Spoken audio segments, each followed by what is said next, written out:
হয়েছিল, আপনি পর্দা করার পরে আপনার রহমত বইতে থাকবে।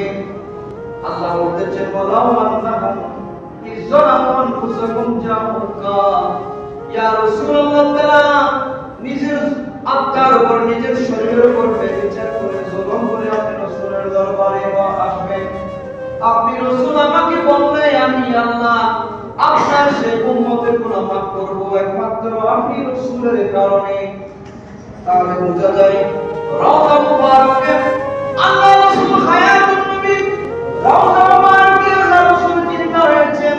আলা রাসূল বলতেছেন জিন্দা কে বন্দা তু জিন্দা কে বন্দা মেরে চশমে আলম से चुप जाने वाले से चुप जाने वाले सारा दुनिया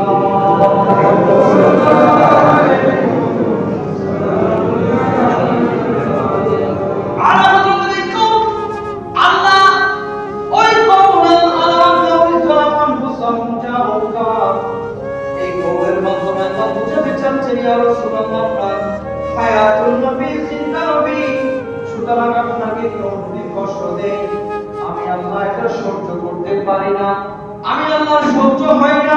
ইয়া রাসূল